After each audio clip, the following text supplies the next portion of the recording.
सुभाष चंद्र मीना है। मैं राजस्थान के दौसा जिले का निवासी हूँ। ठीक है। मैंने अपनी ग्रेजुएशन आईआईटी गुवाहाटी से इंजीनियरिंग फिजिक्स डिपार्टमेंट में की है। वर्तमान में मैं सिविल सेवा की तैयारी कर रहा हूँ। आईआईटी में आप? मैं राजस्थान के दौसा जिले का निवासी हूँ। ठीक है। मैंने अपनी ग्रेजुएशन आईआईटी गुवाहाटी से इंजीनियरिंग फिजिक्स डिपार्टमेंट में की है। वर्तमान में मैं सिविल सेवा की तैयारी कर रहा हूँ। आईआईटी में आपने कौन सी ट्रेड से किया है? Engineering physics. अच्छा, इसका नाम इंजीनियरिंग फिजिक्स है। ठीक है। और वो बीटेक है? जी सर। ठीक है। उसके बाद क्या किया?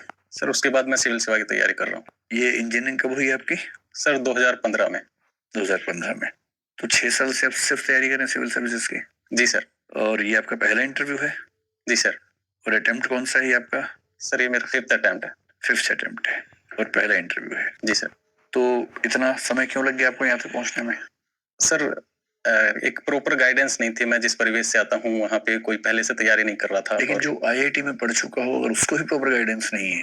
सर कुछ ऐसी परिस्थितियां थी कि मैं जो यूपीएससी के पेपर्स का नेचर है, जो डिमांड है, उसको समझने में थोड़ी सी मैंने मिस्टेक की और कुछ ऐसे चयन किए जो मेरे अनुकूल नहीं थे। क्या ऐसा चयन किया आपने? जैसे सर मैंने ऑप्शनल ज्योग्राफी लिया, तो मैं चाहकर भी जो अपने वांछित प्रयासों के अनुरूप प्रदर्शन नहीं कर पा रहा था। तो अब कैसे किया आपने? फिर इस पर कैसे? इस बार मैंने ऑप्शनल चेंज किया, हिंदी लिटरेचर लिया है। तो आप ये कहना चाह रहे हैं कि यूपीएससी में सारे ऑप्शंस बराबर नहीं होते, उनमें भेदभाव होता है? सर मुझे यूपीएससी की पॉलिसी के बारे में ज्यादा पता नहीं है जी। लेकिन मैंने जैसी मेहनत करी थी 4 साल में उतनी ही मैंने हिंदी लिटरेचर को दी थी। मुझे लगा कि शायद कहीं अच्छे मार्क्स आए हैं इस बार मेरे। तो अपने हिंदी साहित्य को ठीक से पढ़ा इस बार? पहले भूगोल ठीक से पढ़ा था? सर भूगोल ठीक से पढ़ा था और हिंदी साहित्य को जितना टाइम मिला उसमें जो यूपीएससी का सिलेबस है उसके अनुसार मैंने पढ़ाई की है। मुझे ये बताइए कि ऐसा सुनने में आता है कि जब कोई सैनिक मान लीजिए किसी ट्रेन में चढ़ा, किसी बस में चढ़ा, तो आजकल एक नया ट्रेंड है जो वेस्टर्न कंट्रीज में भी था, पहले यहाँ भी आना शुरू हुआ, कि सब लोग खड़े होकर तालियां बजाते हैं उसके लिए कि वो सैनिक है, उसने देश के लिए खतरा मोल लिया है, जो कि अच्छा ट्रेंड है। ठीक है जी सर। तो सेना का व्यक्ति देशभक्त है क्योंकि वो बॉर्डर्स पे है, लड़ता है। जी सर। मैं ये जानना चाह रहा हूँ कि जो व्यक्ति सेना में नहीं है वो कैसे देशभक्त हो सकता है? अगर वो देशभक्त होना चाहे तो उसके पास क्या क्या उपाय हैं, क्या करना चाहिए उसको? ऐसे जैसे मुझे एक सिंपल एग्जाम्पल लीजिए, कोई रिक्शा वाला है, रिक्शा वाला देशभक्त होना चाहता है, कैसे हो, क्या करे वो? 5 मुझे एग्जाम्पल दे दीजिए कि वो ये करे, ये करे, ये करे तो वो देशभक्त है। जी सर।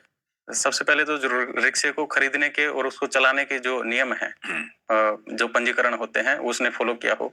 दूसरा, वो ट्रैफिक रूल्स का पालन करे। तीसरा है उनकी सवारी के प्रति जो जिम्मेदारियां हैं, उनकी सुरक्षा वो पालन करे। चौथा है जो और लोगों के प्रति, दूसरे जो राहगीर हैं उनके प्रति कुछ उसके दायित्व होते हैं कि कोई एक्सीडेंट हो जाए तो उसके कुछ नैतिक दायित्व होते हैं, उन्हें वो पूरा करे। और एक अगर वो किसी ऐसे कर या फीस के दायरे में आता है तो उन्हें टाइम रेगुलरली। तो प्रोफेशनल एथिक्स ही देशभक्ति है इसका मतलब, क्योंकि आपने 5 बातें जो बताई वो प्रोफेशनल एथिक्स की हैं। हर प्रोफेशन के व्यक्ति की जिम्मेदारियां हैं, कोड ऑफ कंडक्ट प्रोफेशन का है। जी सर। क्या उसके बियॉन्ड भी कोई संभावना है? सर मुझे लगता है अगर देशभक्ति कोई व्यक्ति अपना कर्तव्य या जो उसका स्वधर्म है उसको अच्छे तरीके से और पूरी ईमानदारी से निभा रहा है तो वही उसके लिए देशभक्ति है। ठीक। आपने ब्लड डोनेशन में काम किया है, आपके डैफ से पता चलता है। जी मैम। तो यूनिवर्सल रेसिपिएंट और यूनिवर्सल डोनर कौन कौन से ब्लड ग्रुप्स होते हैं? Ma'am A B positive, A B negative होता है और यूनिवर्सल रिसिप्टर होता है, यूनिवर्सल डोनर होता है। Sorry ma'am. A B negative? Yes ma'am. Donor होता है?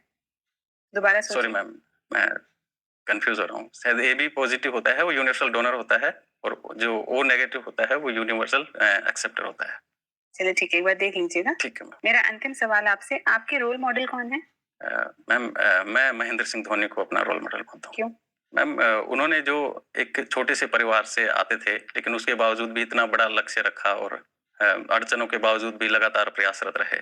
किसी भी मैच में उनकी जो स्ट्रेटजी होती है खेलने की, वो उनका आइडिया, उनका जो खेलने का तरीका होता है, वो बोलते हैं जो हमारे कंट्रोल में नहीं है, जो अनकंट्रोलेबल हैं, उनके बारे में ध्यान ना देकर जो चीजें कंट्रोल की जा सकी उनके बारे में ज्यादा फोकस करें तो ज्यादा बेहतर परिणाम। Thank you so much. Mister Meena, क्या आप मुझे बता सकते हैं कि राष्ट्रगान और राष्ट्रगीत दोनों में क्या अंतर है? सॉरी, मैं किस सेंस में अंतर ये नहीं तय कर पा रहा हूँ। मतलब आप अपने लेवल पे तय नहीं कर पा रहे हैं या फिर आप प्रश्न नहीं समझ पा रहे हैं? सर प्रश्न की डिमांड क्या है ये नहीं समझ पा रहा। प्रश्न की डिमांड ये है कि राष्ट्रगान क्या होता है और दूसरा डिमांड है प्रश्न की कि राष्ट्रगीत क्या होता है। आपको इसके बीच में अंतर बताना है। जैसे मुझे नहीं पता है कि भारत का राष्ट्रगान क्या है और राष्ट्रीय गीत क्या है, आप मुझे बताइए। मुझे ये बताइए कि इन दोनों गीतों को गाने से संबंधित क्या कोई प्रोटोकॉल है? अगर प्रोटोकॉल में है तो उसके एक ही प्रोटोकॉल है या अलग-अलग प्रोटोकॉल है? दो अंतर तो ऐसे आप मुझे बता सकते हैं। जी सर। सर राष्ट्रगान है जन गण मन और राष्ट्रगीत है वंदे मातरम।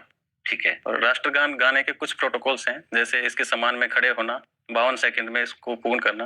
राष्ट्रगीत के संदर्भ में ऐसी मुझे जानकारी का कोई आइडिया नहीं है। अच्छा, कोई संवैधानिक प्रावधान भी है जो जिसका संबंध राष्ट्रगान या राष्ट्रगीत से है? नहीं सर, मुझे आइडिया नहीं है, सॉरी सर। कोई फंडामेंटल ड्यूटी भी है हमारी?